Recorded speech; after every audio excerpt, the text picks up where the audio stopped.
మనిషి అన్నాక నా గొంతు పోయింది, ఏమనుకోవద్దండి. ఒంట్లో బాగాలేదు, దగ్గు జలుబు.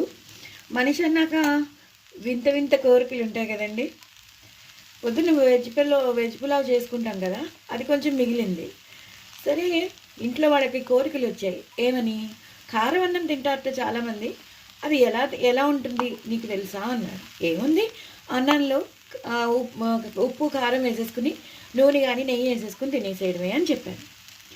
సో వాళ్ళకి ఎప్పటి నుంచో తినాలనుందిట. సరే, వాళ్ళ ఆనందం ఎందుకు కాదనకూడదని నేను ఈ పులావ్లోనే నేను కారం అన్నాన్ని చేశాను. వైట్ రైస్తోనే చేయాలని రూల్ లేదండి. ఇలా పులావ్లోనే మనకి అన్నీ ఉంటాయి.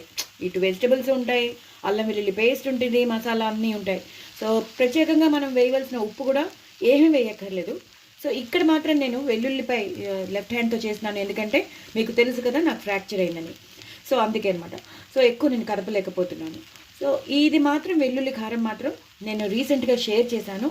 ఆ వెల్లుల్లి కారం వేసుకున్నాను. అలాగే ఈ కారం కూడా మామూలు కారం, ఎందుకంటే మనం చేసేదే కారం అన్నం కాబట్టి ఈ కారాన్ని నేను వేసేసి ఈ వెల్లుల్లి కారంతో పాటు నేను ఇలాగా కలిపేస్తాను.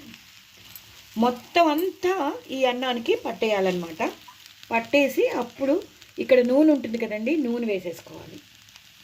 మనం మామూలుగా అన్నం కలుపుకున్నప్పుడు కూడా నూనె వేసుకుంటాం కదా, నూనె నెయ్యో ఏదో ఒకటి వేసుకుంటాం. ఉప్పు కారం నూనె వేసుకుంటాం.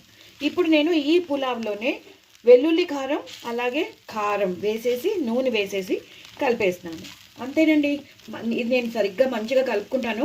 బట్ మీకు కొత్త రెసిపీ మీకు చూపిస్తున్నాను. ఏంటంటే ఉట్టి వైట్ రైస్తోనే కాదు, ఇలా కూడా చేసుకోవచ్చు అని చెప్తున్నాను. సో ఇలా చేసేసుకోండి. ఎంతో ఎంతో టేస్టీగా, ఎంతో ఎంతో డెలీషియస్గా. చూసారు కదా, ఎంతో కలర్ఫుల్గా ఉంది. తప్పకుండా చేసుకోండి, ఎంజాయ్ చేయండి. నా ఛానల్ మాత్రం సబ్స్క్రైబ్ చేసుకోవడం అస్సలు మర్చిపోద్దు. వైట్ రైస్ ఉండాలని రూల్ లేదు. ఇలా చేసుకోండి. పులావ్తో కూడా ఎలా ఉంటుందో ఒకసారి మీరు చేసుకుని నా కామెంట్ బాక్స్లో పెట్టండి. నా ఛానల్ మాత్రం సబ్స్క్రైబ్ చేసుకోవడం అసలు మర్చిపోద్దు. చాలా వెరైటీగా ఉంది కదా కారం అన్నం. సో వాళ్ళ కోరికలు కూడా తీర్చేద్దాం. ఏమవుతుంది, మహా అంటే తింటారు, అంతేగా. బాయ్ అండి.